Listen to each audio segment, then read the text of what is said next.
A while back, some of you may have received an email from me asking about predator calls and which one you thought was the best. And hands down, it was the Fox Pro, or various models, but Fox Pro seemed to be the one that kept coming up. Well, before I could make a purchase, one of the guys I was deer hunting with, he got one for his birthday, and it's a Johnny Stewart Preymaster digital collar. So needless to say, I didn't go out and buy one because he's been letting everybody use it. And so far, I like it so far. It's called in a few coyotes and bobcats, owls, gray foxes, and even some deer as well. But it's not a bad setup for the price. I mean, it came with 3 memory cards, and each memory card has 4 animal calls on it. And they simply just plug right into here in the side.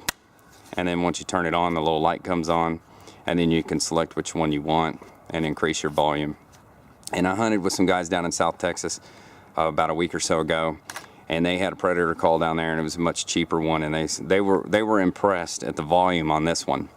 And now I'm kind of new to predator calling, so I'm not exactly sure if you're supposed to blast it or keep it low or what, but in my opinion, having a call that goes really loud is kind of like having a car that does 0 to 60 in 5 seconds or something like that. You don't ever really need it, but it's nice to have it.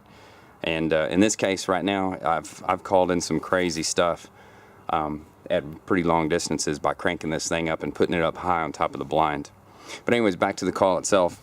It comes with the loudspeaker here. You can mount it to something or just kind of set it on top. Looks like you probably drill some holes in the base of this and mount it for a more permanent, but you know, we're using it as a portable unit. It comes with a 10-foot cable here, and then an optional 50-foot extension cable here.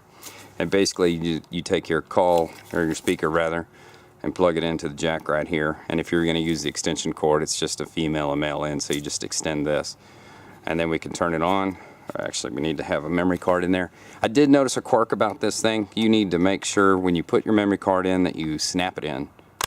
Because sometimes if you just pop it in or just slide it in gently, it doesn't register that it actually has a memory card in it, and it won't work. So I'll turn it on, and then we'll run this. We'll do a gray wolf howl here.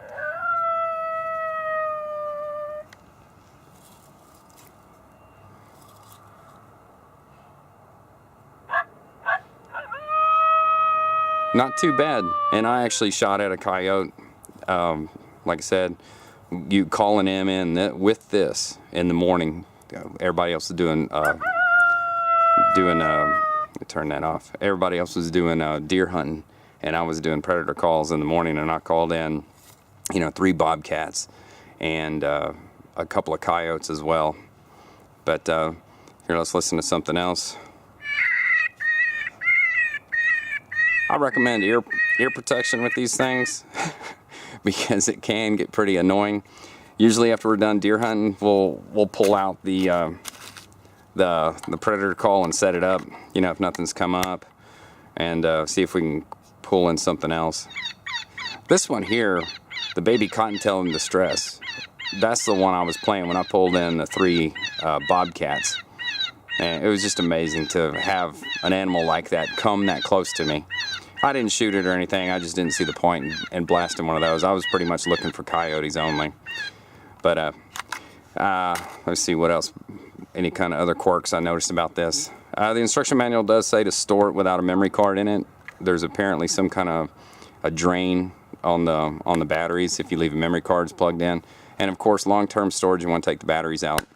A nice plus for this is it runs on AA batteries, which we try to run all our stuff on AA batteries if we can, and mainly radios. You know, the little FMRS or GPRS radios. We try to keep those running on the same battery. That way we have, you know, only a few batteries to keep, or one type of battery to keep around camp. Comes with a belt clip on it. I didn't really use it. I just kind of set it down and on my lap. One of the coyotes we did call in, he never stopped running, so I thought, you know what, I need to get some kind of decoy. So out there on the internet, I discovered the Primos sit and spin, and it's kind of cool because it folds up fairly small. It runs on AA batteries as well.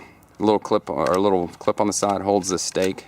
Screw that in the bottom, and then you can just stake it into the ground like so.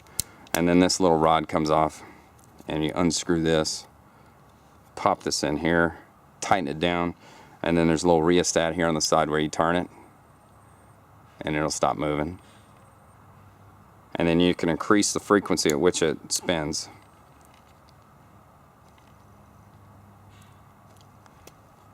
And I put lithium batteries in this because I figured it's going to be running for a while. And then to store it, you just snap everything back together.